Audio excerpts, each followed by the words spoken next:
Hey, dude. The fuck? Sorry, Tiny, get in here. Come in and out. What's your... Take care of your cats. No, he's fine. He just... All We've right. come full circle now from the first episode. People leave comments now. They're like, I didn't hear Tiny meowing. Oh, I don't think I've seen any of those comments. I've seen a few. I think you're making that up. I'm not. People have messaged me.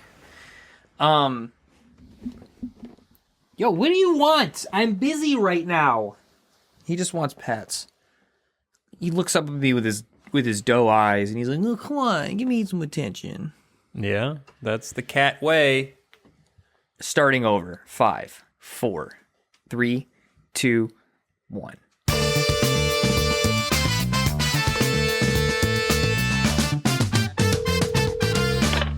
Hello? New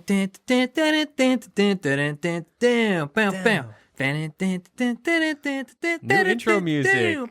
It's the Fonecallz. Welcome to Fonecallz. Wow. It's the 20th episode of Fonecallz. We got Aaron in Ohio and Hi. Vinny in California. Hey, and we're talking about stuff that doesn't bore ya. Whoa! 20 episodes? And we're making a big deal out of this because we decided that that we're going to take a short break after this. This was a self-imposed season finale that we decided we just need a little break. We need to reflect, figure out what's working, what's not working. I gotta be honest though, the idea of seasons for a podcast seems strange to me. Strange? Well, Yeah, because it's, I don't know. when we upload them, you know, the Buzzsprout, the service that we upload through, it asks you what season you're doing. It's like an input when I add the episodes. I mean, that's cool and all. It just seems strange to me. Some of the biggest, dude, Serial? Ever heard of it? Yeah, but that's like they do a case by case basis. Then we don't even have to do, and now you see, you agree to this season idea, and now you're just like being all flaky? No, I'm still down to do it. I'm simply expressing that it's like... How about we don't do... It's a strange concept we don't do... with podcasts. Okay, well, let's not call it a new season. Let's just say we need a little break. Yeah, sure. So we'll start back up. This is just we're wrapping after 20. Going to take a little hiatus. Catch up on some things. Because I don't know about you, but the podcast is a lot of work. You would think it's not, but it can be. Well, because we edit them, so it's not like these go out totally unfiltered. You know, Yeah. we'll trim accordingly. Yeah. We have to send it to the bureau. Yeah. We have to send it to the Bureau of Misinformation, or what's that new thing they're doing now? If it's in the news, I don't know. Oh, it was the Department of Homeland Security has added like a Bureau of Misinformation or something to stop and then people were comparing it to like 1984 Ministry of Truth. Like, well, look, we're getting closer to it. What is truth, dude? I get to submit it to the Bureau of Misinformation. They have to vet it.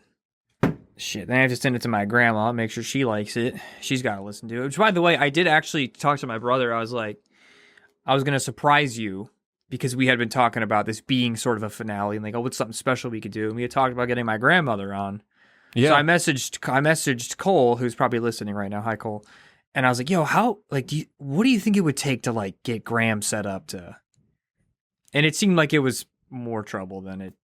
Yeah, it was a lot of trouble. Well, I mean, it doesn't have to be official. Like, we don't have to get her a studio mic. She could just jump on the phone. Like, we called your dad that one time.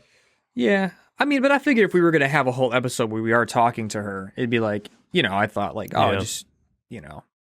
More appropriate to... It'd well, be- plus, then I could actually speak to her, too, because the problem with that is your dad couldn't hear me on the call Right. last time. And Yeah. there's limitations to that. Yeah. Anyway. Dude, there's so much...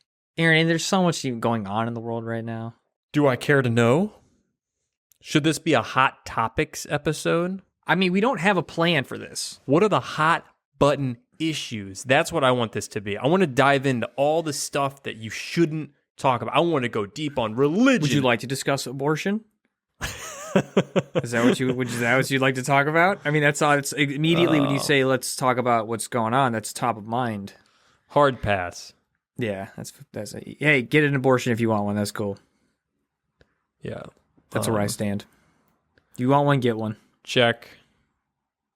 What's been going on with you personally? Dude, yesterday my cat got out. I feel like I don't want another cat story. We talk about our cats all the time. She was outside yesterday and she brought a lizard into the house and I chased her around like drop that. I said drop that lizard, and she dropped it. And then I chased her around the couch and the Benny Hill theme song was playing. Mm-hmm. And she dropped a lizard right at the threshold of the door. Lizard's still alive. Lizard runs into the house, runs into the closet. Cat runs out, goes downstairs, goes under the house. And now I'm juggling all these things.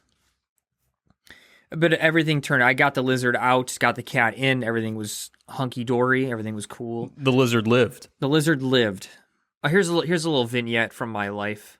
So I was walking around LA, and I almost went in the Scientology Center. I was this freaking close to going in your and thetans read or whatever. Is that what it's called? Whatever it is. Yeah. I was like, and I thought like I should do this for the podcast. I should go in there and, but I didn't do it. I chickened out. Well, what if you go in there and you never come back? Well, I wasn't sure what to. I'm like, they're going to ask for my personal info. Am I going to get like a bunch of? Oh, I'm sure they. I need to have like a fake profile ready to give them. You know. Yeah. It was like free personality tests, and I was genuinely interested in like what. What if your bad energy like spikes like off the charts, and they're like, oh my gosh, we got a code 5, and they like strap you to a gurney, and then like I never see you again. And everybody would say, Aaron, have you seen Vin? And I'll say no, but my hunch is that he did something really silly so that he would have a story and an experience to tell on the podcast. If that happened, you can turn this podcast into a serial like show. Well, that's the angle we've been missing. Yeah. Yeah, dude, go disappear for a little while. Yeah, then you get on and you talk to people who like talked to me last, and you're trying to piece together like, where's Vin? But I totally get derailed, and I'm just like more interested in talking to people and having fun. And then every once in a while, somebody's like, hey, isn't this about Vin? And I'm like, what? You're supposed to be finding Vin. I'm like, oh, yeah. But I always lose interest. Just kidding. I would never do that to you. It'd be fun. It'd be funny, though. Dude. It'd be fun and funny. Anyway. If you got lost, I would find you. Okay? I want you to know that. Thanks, dude. I know you would. Thanks. I want to come back to that, but that wasn't the point of my story. Mm-hmm. As I was, did you just roll your eyes? Look. You just rolled your freaking eyes at me. It was nothing. I don't want you to read into it. What? No, it wasn't nothing. You have a tendency to kind of meander in your storytelling. It's fine. But like, look, I'm happy to know that you thought about going into the Scientology building. Was it at all relevant to what you're going to tell me? Probably not. That's the only reason I rolled my eyes. But please continue. Dude, I'm trying to mine for diamonds here, okay? And sometimes you gotta... Well, you're getting coal, dude. You gotta cut through a bunch of rock. Coal's valuable, too. I'm at an intersection. There's a man crossing the crosswalk. He has the right of way. Car coming towards him real fast. It has to stop because it has a red light. And the guy's like, kind of does like a, hey, you know, I'm walking here. Oh, you see me, don't you? Yeah, just freaking plow right into me. And then he gets onto the street and he continues saying, like, monologuing. Oh yeah, he's just like, hey, can't drop it, but then he's letting everybody else hear it still. And the people in the car, I don't even think they're paying attention anymore. I didn't really look, but like I full like 180'd my neck, like just watching him just come and plow me right down. Like he was getting real into it. Just, oh yeah, just splat. Like giving real good descriptors too. And I watched him. I was like, man, that guy's having a bad day. Yeah. This is clearly not about that car. This is something deeper. Yeah. It was just funny to see someone like He just like couldn't drop it. He's still probably talking about it to this day. Yeah, he just like never stopped. He's like having a bowl of cereal right now in the morning, like just screech those tires and go thump on my body. Mm-hmm. Sometimes that's all it takes. Sometimes to set somebody off. Some people have a hairpin trigger. Yeah, life has worn them down. Life is not easy on a lot of people, I would say, probably.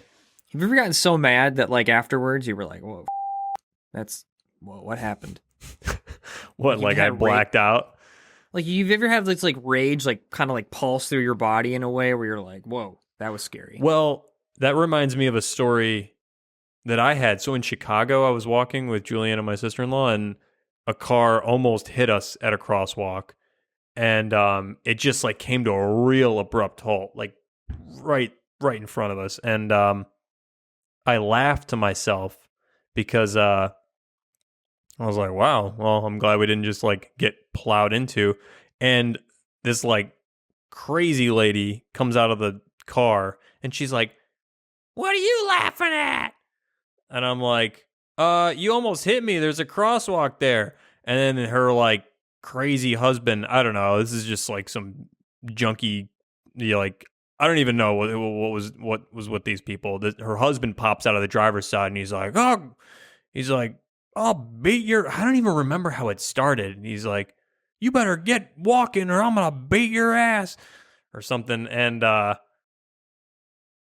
anyway, it just like escalated so quickly and then it was all pointed at me, the person that was almost hit by the car. And I was left so flustered. I don't think I dropped it for like an hour. I was like, what the?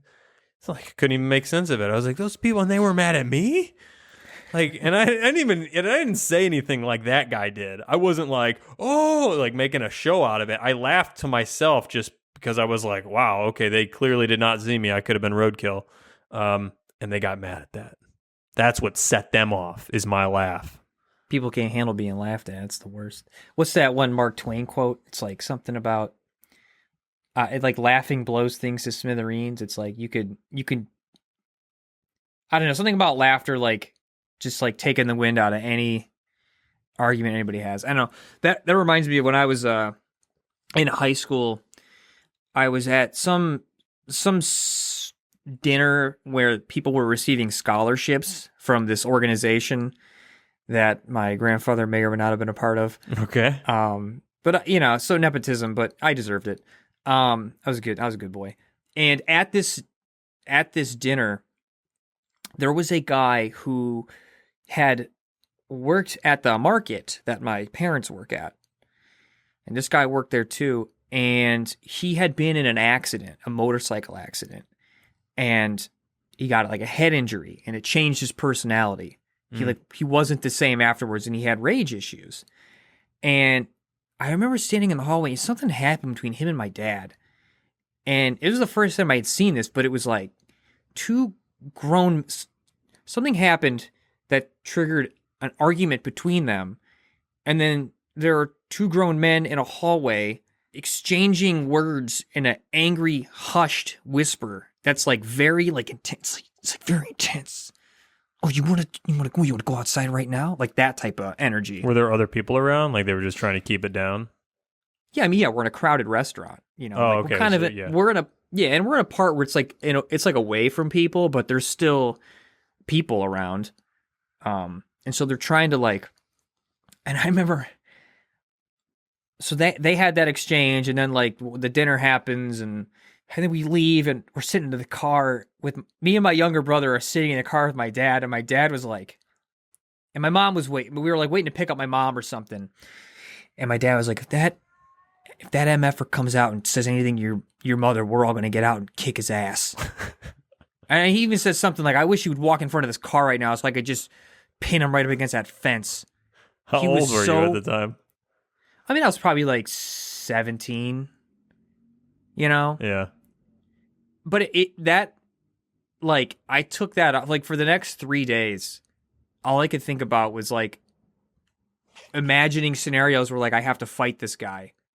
and like taking on my dad's anger in a way where I'm like, I'm angry too now, you know? Mm-hmm. And I was like, it was like after the third day of like obsessing over this, it was like, I was like bothered. I was a little scared by it. I was like, is this going to go away? Like, I don't want to be angry about this anymore, but I can't not have like this like dull sense of rage in the pit of my stomach right now. Do you remember when I got kicked out of my brother's bachelor party? Oh yeah. That I felt that exact thing for like a couple days afterwards. Yeah. So for those listening, we went to a bar in Cleveland and we were partying, and they had this thing on like Friday nights where they would let a bunch of high schoolers in on the side entrance into the back room, and the only way to signify if you're old enough to drink is they give you a wristband if you're 21 or over. Well, we had got to the bar so early that we didn't get the wristband. And so we meandered back to the back part of this bar where like all the high schoolers and other people who were drinking were. And it was a huge like dance club. And the bouncers like just to see what it was about. We weren't trying to do anything with the high schoolers. I say high schoolers, 18 and up.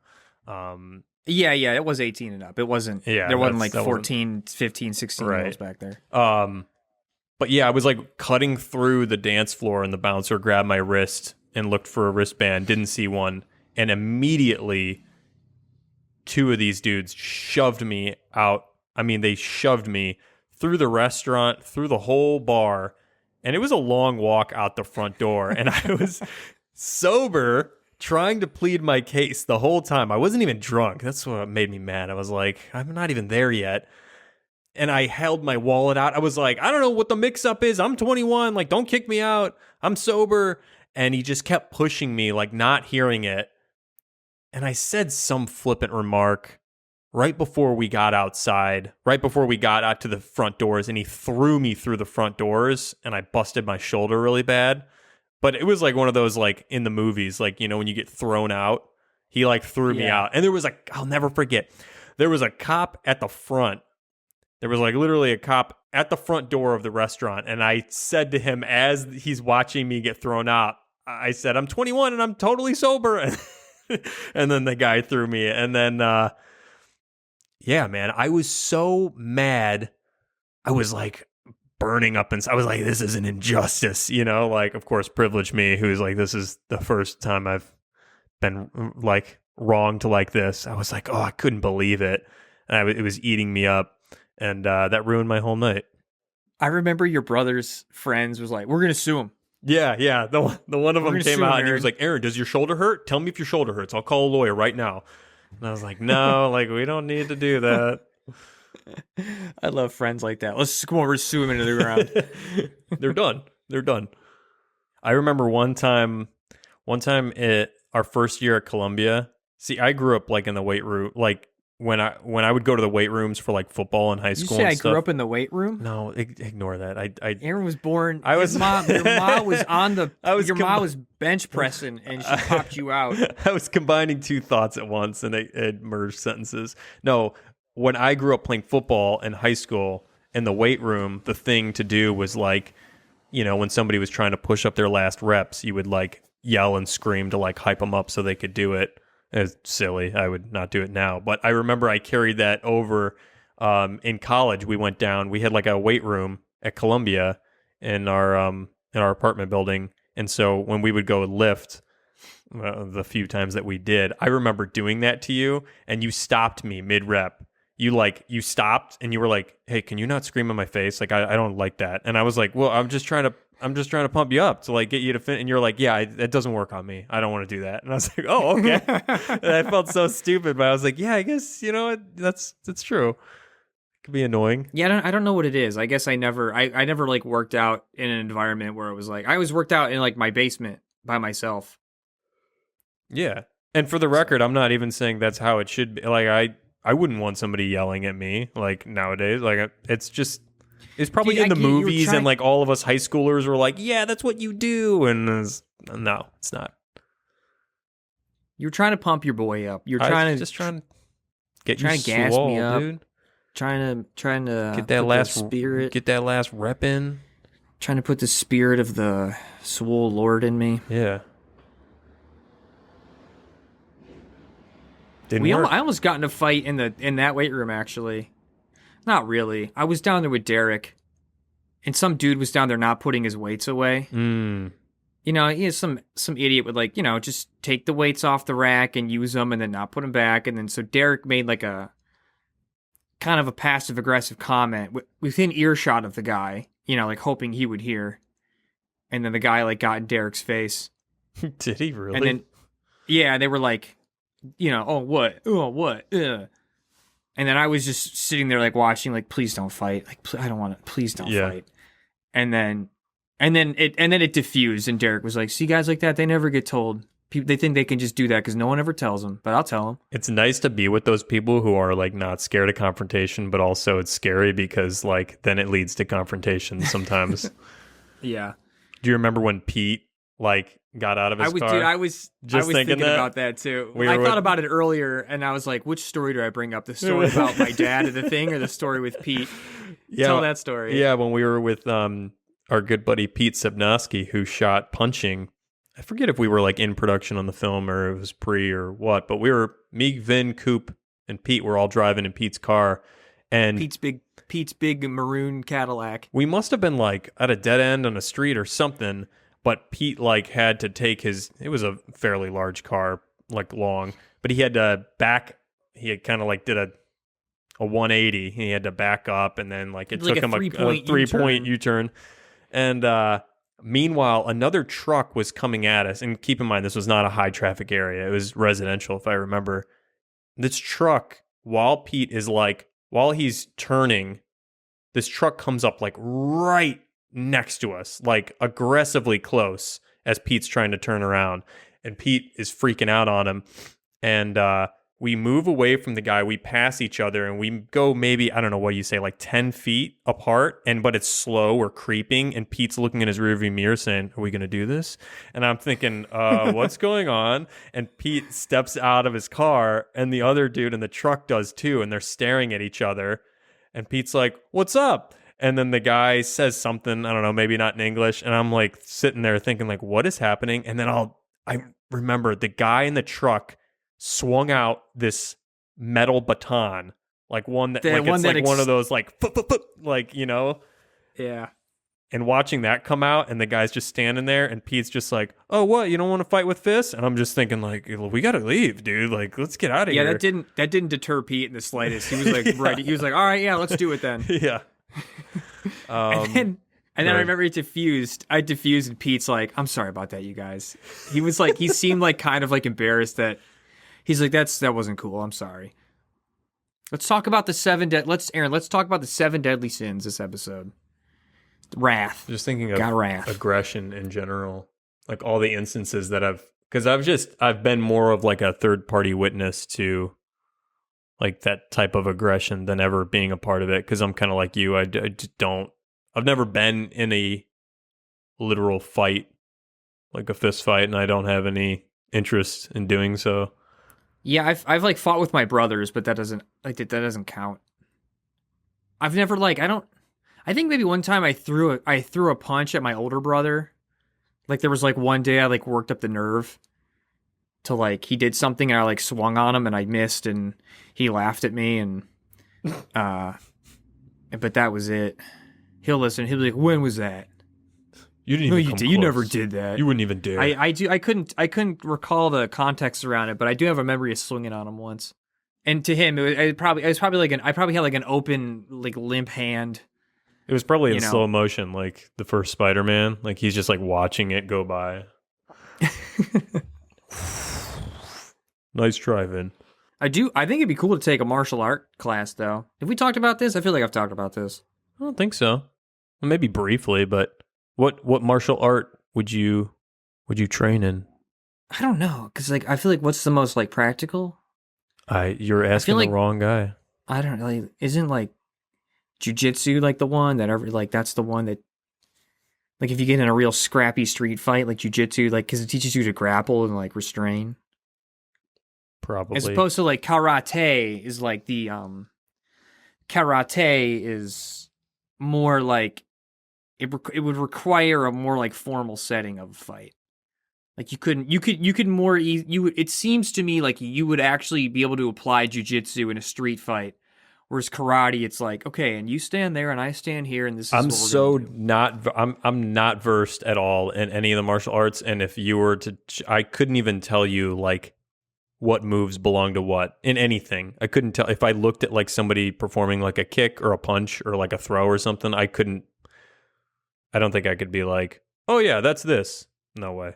But for anybody listening who might be taking this as an opening to come and mess with me, just know that I know other stuff that would make it After a Effects. Deadly mistake. Yeah, dude, I will edit you out of my life. I'll edit you out of this world. I could edit a wiener onto your forehead and you'll have a... Gotcha. I got a fun story. Okay. You want to hear it? No. What else? Just kidding. Yeah, I want to hear it. I was chopping an apple the other morning. And So you say chopping? Chopping, cutting, slicing, dicing, and I cut my tip of my thumb off. Whoa, what? Not much. When you say tip of your thumb, I mean, you talking about the whole top segment? No, just very little. Very little. Like, I think it was hanging by a flap, and I think I'm able to save it. So I kind of like, I flapped it back over, I cleaned it all out, and I've been putting bandages. It's honestly not as bad as it sounds. But I've been like determined to save the skin so that it kind of like, it heals. Because I didn't want to like just leave it because it'd be kind of a bloody mess, and I didn't think it would heal up that well. So I'm trying to, that's why I have this Sesame Street Band-Aid on. Tight. Do you think your kids see, like, if they get a boo-boo, they're like Sesame Street, and it's like, oh, it's okay, it's Sesame Street? Yeah, for sure. I mean, that's how I feel, and I'm an adult. I'm like, it's Cookie Monster. Yay. Yay. The Cookie Monster that I saw? No, dude. This is the real Cookie Monster. The conspiracy monster? All right, if you had to... Could you kill a man if you had to? This is going to be the aggression episode. Oh my God. Have you been watching the Johnny Depp Amber Heard case? No. But I like, it's funny because this whole like, this whole news detox I'm doing, it's funny when you purposefully stay away from the news, the trickles that you hear. Did you hear about Dave Chappelle getting tackled? I did. I heard about that one. Because there's some stuff is like unavoidable. Like if you just go onto YouTube for a second, there will be a clip like Chappelle gets tackled at his show, and I'm like, whoa, what? But the ones that come through like on text messages, like from friends and stuff, like Elon buying Twitter, and the Amber Heard pooping in Johnny Depp's bed, I guess those are the things that have like made their way to me. It's interesting what filters through. Like you see what's the most important. Well, I wouldn't say most important. It's just like most shareable tidbits. You know what I'm? You should. Oh, you know, I was going to suggest you should do, Aaron. You should. I think this would like help you. If you smoke a joint, get a real strong sativa. Yeah. Have a strong espresso. And then just spend the day scrolling Reddit. Ooh, that sounds. Some people that might be heaven on earth, but to me, that's a living nightmare. I think that your brain will get so fried. You'll have such a panic attack that you'll short circuit all those like connections in your brain, and then you'll never be anxious again. Interesting. I think I'm going to take your advice. It's called the overexposure technique. And you just invented it now? Yes. Wow. It's being peer reviewed currently. How's your lawn doing? Funny you should ask. That is actually really weird that you asked, because I just cut it this morning, and it was let's just say I was that guy in the neighborhood. Well, who mowed his lawn at 8 a.m.? No, not that. I was the guy that let it get too high. You know when you're like driving past houses and you're like, whoa, what's going on? That was me. Do you mow without a shirt on, and then like do you got like other women in the neighborhood that like yeah. watch you? Yeah, the other women are like, can you put a shirt on, please? I'm going for a Desperate Housewives thing, or like some kind of suburban like love drama, like some, Let me tell you, because you're not in the know, because you're okay. You city boy life, I get it. Like cool, but dude, when you own a home in the suburbs, that's exactly what it is. All these weird, subtle flirtations, fishbowl parties. Oh wow, it's constant cheating, families torn apart, spouses leaving, ending. It's just tantalizing, romantic, suspenseful, seductive drama 24/7. Vin, dude, dripping. House, dripping. Get a house, and your garden hose won't be the only thing dripping. Well, do you remember? I mean, you remember that story Joe told us about his neighbors? I don't, so I want to relive it. It was like they were in his block, like the neighbors would get together, and like remember he said like the one guy had a song written about the other guy's wife. Oh yeah, and he was singing this song, and she was like drunkenly like kind of swaying, and it was like, oh shit, that's like a love triangle. And so now I'm just thinking, in all suburbs. I mean, dude, that type of human drama pervades everything. No, man. But when you get to the suburbs, it's on a whole other level. Yeah, everyone's all pants up in the suburbs. Back to, I think we should talk more about fighting. Do you remember that one time that I punched you? On accident, though, right? Oh, yeah. No, it was an accident, for sure. Oh, sorry. Yeah, dude, that was messed up. Why do you think that we like to do fighting movies so much growing up when we were like non-confrontational? I think the same reason kids pick up sticks and think they're guns. There's just something about, because I think we probably obviously watch a lot of action films. Yeah, a lot of kung fu, and it's like, oh man, we could do that too. Us too. I don't something about that just like appeals to like a young mind. It's just like, I don't know why, but it does. Well, I think too, because like fighting is like so quintessentially like movie making, in that you are faking something to look real. It's like choreographed acting. It's like you want to be able to sell a fight just as well as you would sell like a monologue, but doing it through like those physical motions, and that's what's fun about it. It's funny we're talking about this now because like just last night I watched this movie called The Big Sleep, and the fight scenes in that are. Oh, I saw it on your Instagram. Oh, you did see that. Yeah, I saw one. You were like brutal, and like the first punch is like way off. Yeah, and like they like pull their punches, and it's like dead quiet too. There's like nothing to like embellish it. It's just like really lame. Like the lightest thump sound effects. Mm-hmm. And like it's just stiff movements, and it's just funny that for you to say fighting is like it's like quintessential filmmaking techniques, and then you see how they used to do it, and it sucked. Well, did you like this film, The Big Sleep? I've never seen it. It was hard to follow what was going on because it's a noir film, so there's all these layers and names, and I can't quite follow like what exactly is. I'm just assume at the end of the film like they're gonna lay it all out. But in getting there, I'm like, wait, hold on, he's trying to trick you, but the main character knows that they're tricking him, and it is, I don't know. I mean, watching those movies, like the way they wrote, the way they had the characters speak to each other, it is like. It's novel because it's, I don't know, unless you watch them all the time, you don't really watch movies like that. It's like, oh man, they used to make them. It used to be so funny how they made them. Yeah. It sounds like, you ever see Double Indemnity? No. That was like a classic noir from the 40s. Yeah. Film noirs were so. I went to film school. I know. Oh yeah, you know. Is. Yeah, you know about it. I've seen it for sure. Yeah. I used to fall asleep during those film classes. Man, they turn the lights down. It depends on what it was. Some, if it was a sleeper film, if it was really, but man, I had some classes where it was like, oh, it was awesome. My favorite was On Dead Cinema. That class, man, we watched some good horror films. Oh yeah. And it would just be so dark and cozy, and I would just like get all It was like in the middle of the afternoon too, but this room was so like it was like a theater room.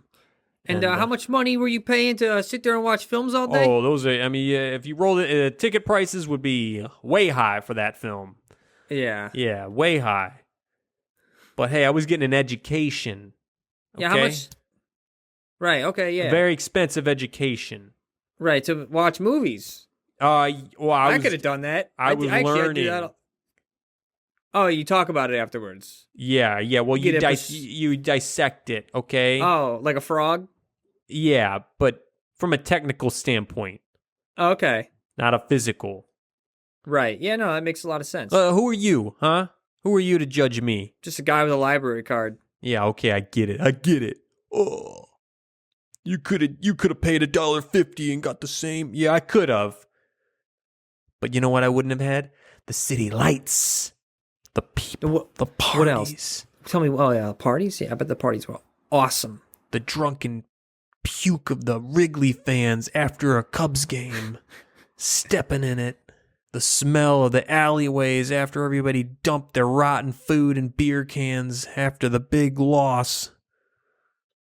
Isn't it funny that just a couple years after we left that apartment, they went on to win the World Series? I went back for like the last night, and luckily my ID, I never updated it, so I had my address from the old apartment. Oh, and they let you through the streets? Yeah, because the cops were blocking it off. You couldn't go down there. Yeah, I was like, I live right up there. And he's like, oh, okay, go ahead.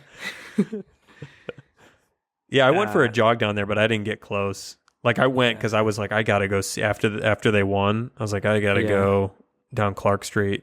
It was pretty wild. I used to do the man on the street bits. I haven't done one of those in a while. I kind of get the urge to go out in Los Angeles and do like a man on the street bit. Those are hot right now. TikTokers are taking over that space, man. Everyone's doing them. You know what, Aaron? Been there, done that. I don't know. I got it out of my system. Go on. You could do it, though. Hold on. Is there like, can you hear that? Like, diesel engine outside? What the hell? What is it? Mad Max out there or something? Sounds like Mad Max.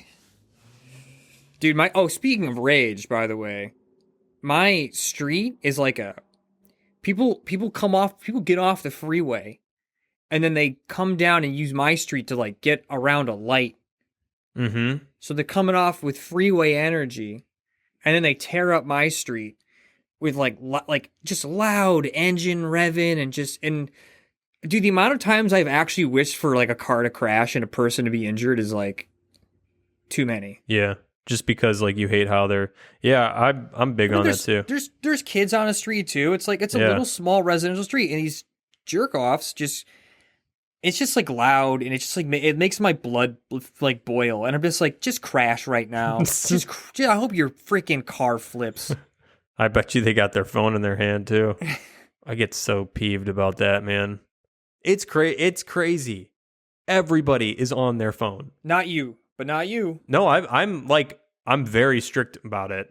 You can spot somebody on their phone even when you're behind them. All you got to do is look at their eyes and their head. They do, like, everybody does like a little head tilt when you like look down at your phone. Yeah. I mean, every time that I'm like sitting behind somebody and the light turns green and they don't go, I'm like, they're on their phone, like just constant, man, taking turns on their phone, like dangerous stuff, man. As if people, I think people have gotten worse at driving. I don't know if there's any validity to that or any statistics to back that up. But since I've been driving since I was 16, I really do think people have gotten worse. And now you add phones in the mix and it's like recipe for disaster. That's why anytime we talk about autonomous cars, I'm like, yep, sign me up. And people are like, well, what, you want machines driving cars around? Like, are you kidding me? And I'm like, they can't, if they're 1%, if they're 1% safer than humans on the road, then we'll have done a good job. The trolley problem. Do you want a corporation deciding what's the value of a human life versus a group of other human lives is? Have we talked about that? I feel like we've talked about the trolley problem.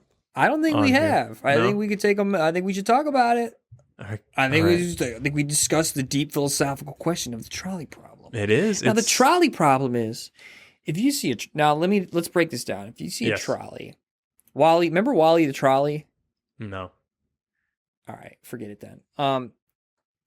For those of you who don't, if you've been living under a dang rock, if you've not even seen a meme in the last 3 years, the trolley problem is this. You got a train track. You got two. Let me read it because I got it pulled up. It'll be much No, better. I know what it is. I'm trying to make it funny and I'm failing. Oh. Trolley problem is you got $1.25, but the fare is $1.30. Does the driver let you on or not? No. Sorry, I realized you were doing a joke. It wasn't good. The trolley problem is a series of thought experiments in ethics and psychology involving stylized ethical dilemmas of whether to sacrifice one person to save a large number. The series usually begins with a scenario in which a runaway tram or trolley is on course to collide with and kill a number of people, traditionally 5, down the track, but a driver or bystander can intervene and divert the vehicle to kill just one person on a different track. Well, what why do you can't choose, Vin? Well, you yell to that. You switch the track and you go, "Hey, get out of the way!" If I can be honest, I choose a non-interventionist path. I go, it's in God, let go and let God. Yeah, Jesus, I'm not take the wheel. I'm not touching it. Let Jesus kill the people. If I got a gun to my head, answer that question. I'm letting the 5 people die. Interesting. And I say that, and like, does that Would you do it in practice? In practice, I don't know. Heat of the moment. Yeah, who knows? But if from sitting safely in my little thought cave, I'm not touching it. I'll let it. I'll let what happened happened. It's purely it's purely for an ethical discussion, because in practice, most people it seems unlikely that you would like have a choice. Like you would see both parties and have to choose one or the other. It would be like you're accidentally hitting one person after swerving out of the way of the other 5, and you didn't know that single person was there. And it's like, oh no, I killed one person trying to not kill 5.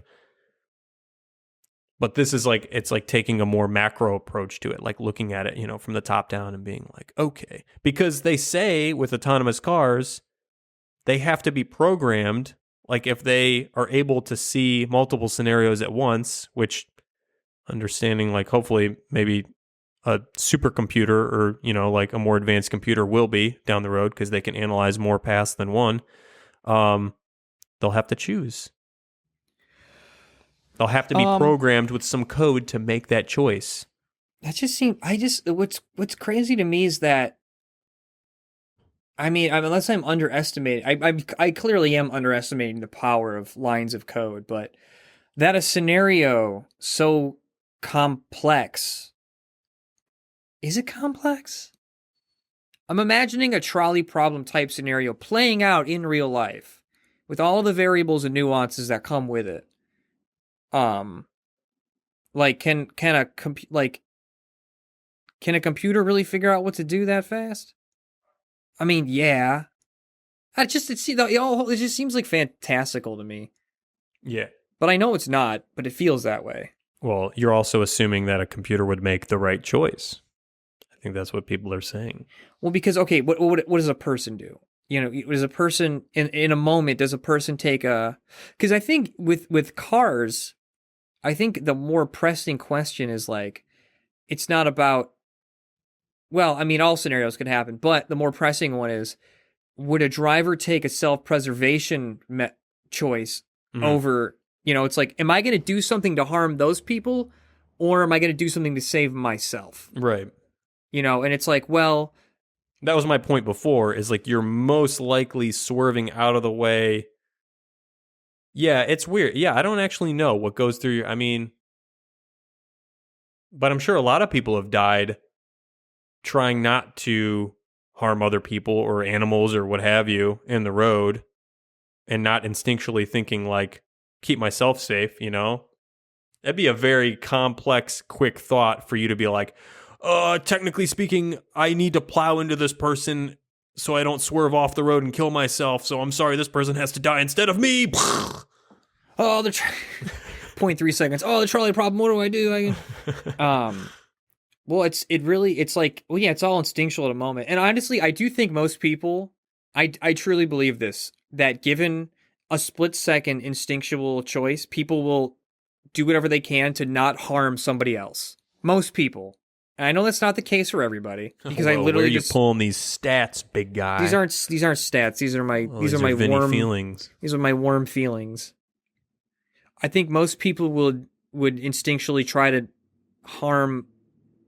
If it was between my safety as a driver or the safety of a pedestrian, I think I'm instinctually, without thinking of it, choosing the safety of the pedestrian. I think you're right.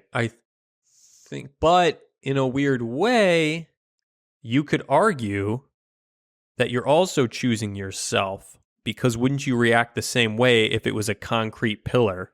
What? No, what do you mean? What? I'm saying you might be acting out of your own self-interest by swerving out of the way not to hit the person.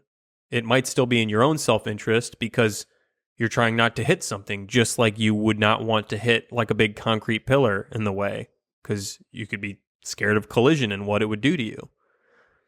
I'm thinking the question is, does your brain compute that fast that you are doing it out of necessity to save somebody or to save yourself? And I think that arguably you're swerving to not hit something. Like, you're saying, be it a person or a concrete pillar. Yeah, I mean, I bring up the concrete pillar because you're technically, your body would react in the same way. Oh no, don't hit that. Is that self-preservation, or is that, you know what I mean? I think you recognize a person before. Okay, well, what's a scenario in which there's something blocking your path that's similar to a human? Like, let's think weight-wise. A target mannequin. Oh, okay, so a mannequin, and you think that most people would just drive into it? I think they would swerve. Well, that's what I'm saying. Yeah, but if it's a mannequin and you're like, you thought it was a human being. Okay, let's say a non-human form that has the same weight. A scarecrow? Like, are you saying that there's a scarecrow? No, like something that's not human form that you could not possibly mistake as being a human in your way, but it could technically do the same amount of damage to you or your car. Are you saying that there is an object like that exists that people would be like, no question, speeding right into it, or just going into it instead of swerving? I think you're missing my point on all this, but I'm going to try really hard to get you there. I am completely missing your point. I'm totally missing it. Okay. Let's try. You are okay. Your point of view is that most people would swerve out of the way of somebody in their path to save the person and not themselves in the driver's seat, right? And yes, and to kind of flesh it out a little more, I don't even think they're computing me versus them. It's just, I don't want to hurt them. And what happens to themselves is not even part of that thought. Okay, so perfect. That actually is great. So in that argument, then, what I'm trying to say is, if that were the case, then tell me something that somebody would not swerve out of the way for that is similar to a human, and maybe you'd be right. Because my point of view is that somebody swerving, yes, it's a person, oh my gosh, but I still think that they're swerving because, like, I don't want to hit something. It's more self-preservation. It's still more about the person, because I can't imagine anything being in the place that person is that somebody would just be like, oh, I'm driving right into this, because it's not a person. Just well, but if you're saying in that moment, you're saying in that moment though, they're aware it's not a person. Yes, yes. Well, because aren't you? You're saying that they're aware that it is a person that they're going to hit. So you're saying, would they not be aware that it's not a person if it wasn't? You just used way too many negatives there to. Okay. If the person driving are in this hypothetical, do they have enough time to recognize there's a person in front of them? Yes. Okay. And they would have enough time to recognize there isn't a person in front of them? Yes. Okay. In the instance that they recognize it isn't a person, but it is still something, do they swerve? Yes. Why do they swerve? To try to get around it. Okay, but would you use the same excuse for a human? Because if you're doing the same action, but you're applying two different reasons behind why they swerve. You're saying if they swerve because it's a human, it's because you don't want to do harm to the human. If you swerve when it's not a human, it's just because you want to get around it. Okay, well then I need to retool my scenario where then it's like they do know that then swerving will cause harm to themselves. Okay. So in that case, I still think that if they know if it's me or them, fuck, I'm picking me, baby. So you kind of went back. No, I think, well, because but I'm saying with your scenario, it's instinctual. It's not like it's not like you have a 30 minutes break to be like, oh, who am I going to take out? Is it going to be me or them? We're basing this off of like a split-second decision. There's probably some like deep psychological evidence or something that's probably proved one of these. Anyways, we need to put monkeys in cars and see what they do. Just throw a bunch of monkeys in a car, send that thing shooting 60 miles down a track to a magnetic track, and see what the monkeys do in the car. We need to have this so that the cars become totally encased in a foam, in a big foam. Yeah, like Speed Racer. Yeah, like Speed Racer, exactly. I don't know if is that how it was in the cartoon. I don't know, but in the movie, I remember I loved that. Like when they would wreck their cars, and then it would be like an immediate like foam cocoon that would protect the driver that would like expand around them rapidly before any harm could be done.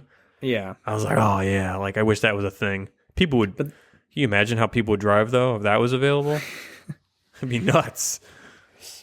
But can the whole car be encased in that so that any damage? So the car protects. No, because then it's like your metal coffin. It has to be like a marshmallow foam, so that if it hits anything, it's like a soft. It would inevitably crumple, and then you would be crumpled inside of it. Do you think if a car was barreling at you? I was just thinking about this because I'll walk down these stretches of sidewalk in LA where it's like this. It's like 2 feet of sidewalk next to 35-mile-an-hour traffic, and if someone's just whatever not paying attention on their phone, what have you, putting their, lipstick on, changing their socks. Oh, because I chose a female-centered activity. I thought about that as I said it, and I was like, whatever. No, and then I was like, oh wait, why couldn't it be a man putting lipstick on? If it's a chick, if chances are if it's a woman driving, it's gonna end bad. But I always wonder, like could I jump up on the hood of the car? If someone was coming at me, could I like do one of those like jumps and like roll off? Like I almost want to experience. I don't want to experience that. I'm not asking for this to happen, but I do wonder. We can test it. Yeah, no, I feel like I've thought of that in certain situations. Like if this elevator busted right now, would I be able to jam open the doors and jump before it like the cable snaps? It slices me in half. Well, that's if you jump and you don't make the jump and you get sandwiched between the... Oh, true. Yeah, it's those action movie scenarios that they make look so easy. You're like, could I? Dude, and that's why we made those movies when we were kids. And I still think about that. I still think about that stuff to this day. Man, could I roll off the back of this car and like land on my feet? Be like, it's fine. It's just a little bruise. No big deal. And then it's Martin Scorsese in the car and he goes, oh my God, I'm so sorry. Let me put you in... Wait, how does he sound? Yeah, not like that. Whatever he says. He goes, let me put you in my next film. We're doing a movie called Giannino's Bakery. You'll be perfect to play Giannino's son. And that's how you landed your big role. Yeah, dude, I go to the Planet Fitness in Hollywood just waiting to get discovered. Did I tell you I once saw David Cross in a Target? Yep, you did. I'm like 90% sure it was David Cross. I'm sure it was. Because the dude probably needed some things from Target. It was just so nice to see David Cross, someone who I assume has a lot of money, shopping the dairy section in Target. It just made him so relatable, I think there's I'm not calling out David Cross. He could totally have a lot of money, but I think there's probably a misconception among people that every celebrity, just because they're a known name, is like loaded. Oh yeah, a lot of them could be saddled with crazy amount of debt, and they're just like hemorrhaging cash every month. Well, yeah, LA is expensive. Or you could be like Nick Cage and buying dinosaur bones. That could lead to some money troubles. Everyone's saying that new movie he did is really good. I'm excited to see it. That and The Northman are like on my list. They're next up. I think I might try and sneak off to the theater by myself to see them. How about we come back? We'll come back with a mini movie review for either movie. Okay. I like where your head's at. I like these mini movie reviews. They're not reviews. They're just, I don't want to put a grade on them. We just talk. Movie discussions. Mini movie talks. Mini movie talk. Aaron and Vinny's mini movie talk. We actually might need a separate podcast. That'd be a fun one. Every episode, we just do a mini movie talk. Mini movie talk. Oh, I like this movie so much. Me too. Okay, bye. That's it. 5 seconds. Bye-bye. All right. I think we covered a lot of different crap. Before we take this hiatus, I was really glad to talk to you today. I'm really excited to keep talking to you. Hey, likewise. I don't know what the future holds for this pod, but I think we're going to continue to find out. Hey, Joe Flood, if you're listening to this one, sorry we weren't on task for you. Well, hey, Aaron, you have a good rest of your day. Take care of that lawn. Check your rage issues, man. Make sure you don't get too angry. For sure. Just keep not watching the news. You seem to be doing fine without knowing what's going on. Yeah, I'll just use you as kind of like, you can kind of like osmosis through some of the more important ones. If anything else happens between Amber and Johnny, please let me know. I will definitely be keeping you up to date. Please be careful on the sidewalks where you're walking. Look out for cars. And please watch your cat if it's bringing in any more lizards or any other critters for that matter into the house. I'm thinking of you. Thanks, man. Don't cut yourself. Don't cut your finger. Careful with your boo-boos. Always. Keep stocked up on the Band-Aids. Mm-hmm. And see you at the next one. I'll see you, buddy. Cheers. Ciao. Love you. Love you too. Bye. Bye.